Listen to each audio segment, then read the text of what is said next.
free Golden Eagles for War Thunder. Download the app in the description below.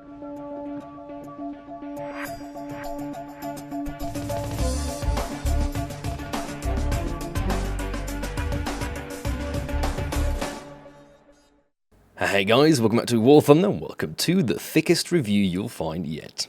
Mouse. Now this tank is something else. To start this off, a funny fact. I hated it. I really did. It's stock, no fire extinguishers, no parts. And then you read people's first impressions, comments, and it's always the same. It's like, it's a World War II tank, it fights against, post-war tanks, Cold War tank era. You have to go against vehicles with APFSDS, HeatFS, ATGMs are being fired at you. And there's always this, theoretical on-paper approach, which is you compare the stats from the mouse to the stats of vehicles you can potentially face, and yeah, it makes the mouse look a little bit bad. And then I started playing it, and I, got through the spading process, I started unlocking some of the skins, and then, I kept coming back to it. Like, every month I'd play a couple of matches in the mouse. Now, the way I played it was initially in the 1.69 or 1.67, I'd played in the 8.3 lineup. I would actually fully up-tier this tank. I don't mind seeing T10Ms, I don't mind seeing IT1s. The tank's capable of countering everything, we'll talk about that in a minute. But the trick behind it was that I would play the mouse only on maps where it was beneficial. Now, if you're going to play the mouse on something like, Kursk or Fulda Gap, you got a bit of a problem, because you're literally going to be just sitting there driving for 15 minutes before you eventually do get killed by ATGMs. The trick to the mouse, in my opinion, is to play it on the smallest map available, and play it on paved roads, because the more even the terrain is, the faster you can drive around. And the mouse will do a clean 20 to 25 kilometers per hour on straight terrain, and that is not bad at all for a behemoth of a tank as it is. Hey Orange, why do you have a white camouflage on your mouse? Well, first of all, I have it because I had to work for it, getting a large amount of kills to actually unlock the camouflage. Now, you can buy it for 200 Golden Eagles, but the way I like to look at skins is, the higher the grade of the skin, the more experience you have in the vehicle. So for me, a white camouflage means I have a lot of skill in the vehicle, I've played it a lot, and I also don't shy from being in the center of attention. And that's the main purpose of having a white camouflage. If people see me, they're gonna damn as well know that that's me on the battlefield, and I want them to shoot at me, because that is the progress of playing the mouse. You want to be in the center of attention, you want to be the sponge for all the enemy targets, and this effectively makes it a lot easier for your team to outflank the enemy, to go for the capture point, or to simply hold down a particular position on the map. So we've established that the mouse can soak up damage, or ricochet damage, deflect damage, obviously obtain a massive amount of points that way, but what about its offensive capabilities? What about the ability to actually do damage to enemy tanks? Well, don't shy away, because you've got a 128mm cannon that will absolutely demolish everything in its path. It does come with a few limitations. Obviously, the reload rate is going to be the first hindering factor, and not being able to go through all of the armor. With the mouse, it follows the principle of every single German heavy that's ever been made. You have to pen. That's the only requirement. You see, the reason why I like German tanks is because, unlike a HeatFS or an APDS, FEFDS, these high-penetrating shells, point-and-click adventures we call them, unlike those shells, those have very little post-penetration damage, meaning it matters where you hit the armor, as in what the trajectory of the shell is going to be when it penetrates the tank. However, with the mouse, the only thing that matters is if you're going to pen. So learn the weak spots of enemy tanks, stuff like shot traps, stuff like lower glacis. If you can memorize those weak spots, if you can reaction shot good enough, even with the, albeit slightly hard to use multiplier on the actual scope for the mouse, you can do ridiculous amounts of kills, because the only requirement for your shell is to pen. If you pen, you're almost guaranteed to one-shot the enemy tank. Now, obviously, one of the massive things about the mouse is that it's a flat tank. It doesn't have a lot of angled surfaces, which of course leads to the art of angling. This is something that every player who went through the actual heavy tank for the Germans should be well familiar with. It's used in the Tiger H1, the Tiger E, the later Tiger IIs. What tank angling is essentially making it harder for the enemy to penetrate you.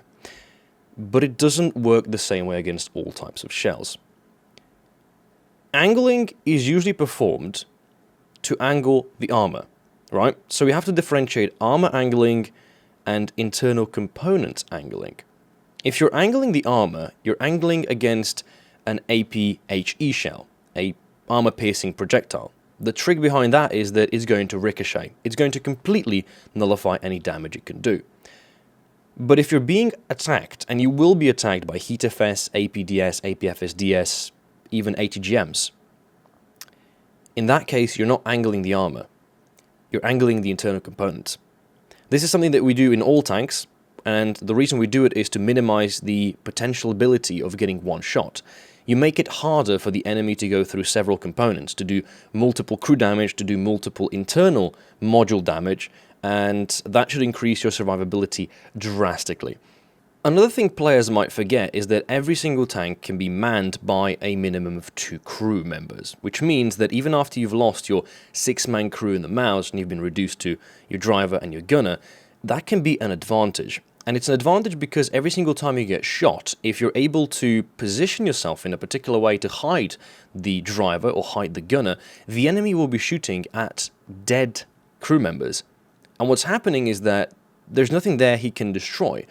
If I give you an example, right, if we took a turret of a tank and removed all the crew members there, and the enemy continued shooting at the turret, he would do 0 damage.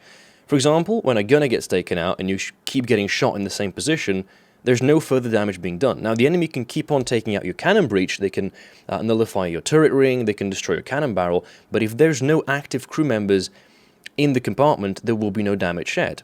Now, because you've got only 1 crew member left alive at the end of your session, obviously the gunner, and because the enemy is firing at you with usually APFSDS shells in this current meta of the game, they have to shot directly into the gunner, otherwise you're simply not going to get taken out. And you can afford to just angle the turret left, right, center and make it as hard as possible for them to go for that weak spot of the gunner. Also, we didn't even mention the second gun of the mouse. Now, the second gun of the mouse is a 75mm. It doesn't have a lot of options. It mainly fires heat shells and the smoke shells. For me, what I like to use it for is heat. You got 100mm of penetration, which is sufficient enough to go through the side of majority of Russian medium tanks. And they don't expect it. They don't expect that a mouse is going to return fire with the secondary gun. Now, I'm actually going to wrap up this review with the Yak Tiger, because what the Yak Tiger essentially is if somebody took a Yak Tiger and made it into a turret, you'd basically get the mouse.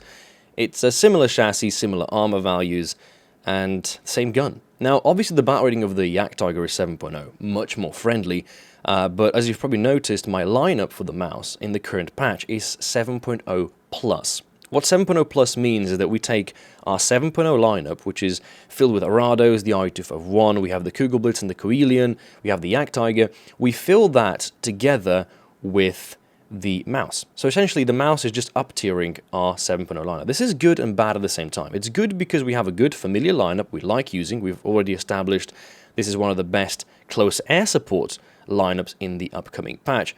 However, the unfortunate fact is that by using the mouse, we're putting our 7.0 tanks into a 7.7 plus matchmaker, whereas the mouse may not be played in every given match. And the reason why the mouse may not be played in every given match is because we don't want to spawn it on big maps, we don't want to spawn it on maps with a lot of dirt, we want to spawn it on maps that are close enough where we can, fully utilize the armor and the mobility of the vehicle.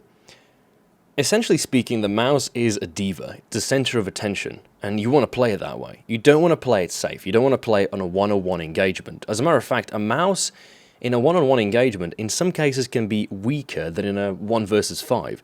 And the reason for it is that if 5 people are shooting at you at the same time, those are 5 hits minimum that you will be receiving.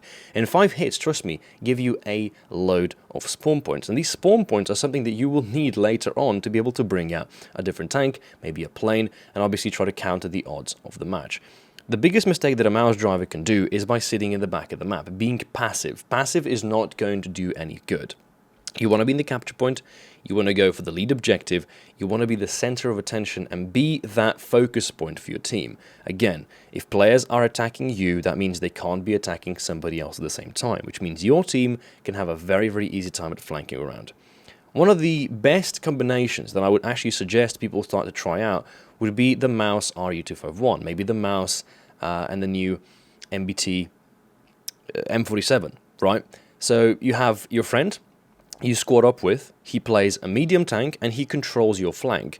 If you get attacked in your mouse, that person's going to have very, very easy shots on target. You're going to get all the damage absorption, you're going to get spawn points for the assists, and your teammate is going to be getting all the kills, getting a load of experience, and you can obviously exchange this from one match to another.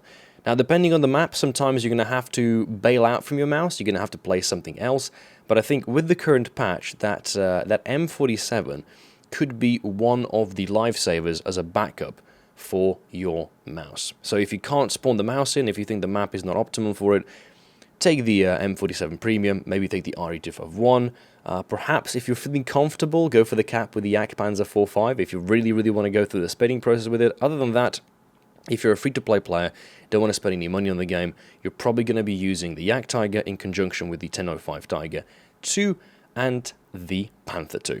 And of course, as a general advice, do use SPA. I recommend both the Kugelblitz and the Kugelblitz. Both are fitted with armor-piercing rounds, especially the Kugelblitz with the HVAP, which means that you can use both as a also kind of intermediate tank destroyer. I do still think that the Kugelblitz is a bit better in the tank destroyer role, call it a 60-40 ratio, and the Kugelblitz is better at SPA role, meaning about a 60-40 for shooting down your planes. Obviously, the 7.0 Plus lineup is extremely strong, but I do recommend that you don't try to use the mouse in a full up tier to 8.7 because at the moment that meta is controlled by the MBT KPZ-70 Centurion or Chieftain Mark 10, whatever it's called, with the Stilbro armor and the T-64. You're going to have very, very bad scenarios there due to the fact these vehicles are both fast, very maneuverable, and obviously have strong, hard-hitting guns and armor that can still effectively deflect your 128mm APHE shell. With all that said, this was the finalizing match for the mouse for me. It unlocked both the last remaining upgrade since the respaning process, that was the smoke grenade, and it also unlocked the last camouflage, the grey one, albeit I think I'm going to still continue using the white camouflage. There's something about it that makes the mouse look kind of like a dope stormtrooper. Just a stormtrooper that actually manages to hit the target. Hope you enjoyed this thick review. It's a thick tank, thick rewards, an absolute thick matchmaker.